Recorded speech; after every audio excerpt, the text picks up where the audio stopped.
This channel does not promote any violent, harmful, or illegal activities. All content provided by this channel is meant for an educational purpose only. প্রতিবেশীর হাতে প্রৌঢ় খুনে উত্তপ্ত মুর্শিদাবাদের হরিহরপাড়ার পদ্মনাভপুর গ্রামে খুনের ঘটনা। মৃতের নাম লালটু শেখ। আমাদের প্রতিনিধি কৌশিক রয়েছেন। কৌশিক, ঠিক কি ঘটনা ঘটেছে?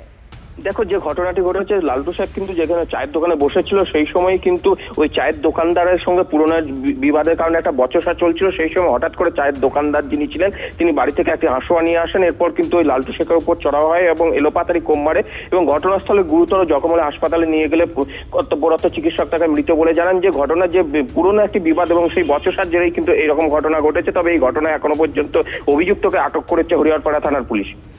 ধন্যবাদ তোমাকে। কি দিয়ে কেটেছে? অন্নমা লালটু কি করে? ও চায়ের দোকান আছে,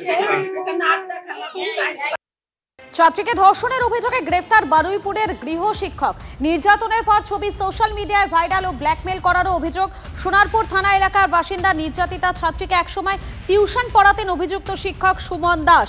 ফোন করে উত্ত্যক্ত করতে বলে অভিযোগ। সুইসাইড করার নামে ব্ল্যাকমেল করে ছাত্রীকে নিজের বাড়িতে ডাকে ওই শিক্ষক। এরপরই ধর্ষণের অভিযোগ, ছবি তুলে রেখে ব্ল্যাকমেলের অভিযোগ। বারুইপুর থানার পুলিশের হাতে গ্রেফতার অভিযুক্ত। আমার ফেসবুক অ্যাকাউন্ট দুজনের নামে খোলা ছিল, সেটাই হচ্ছে কি আমি বন্ধ করে নিয়ে বলে আমার নামে ফেক একটা নিউজ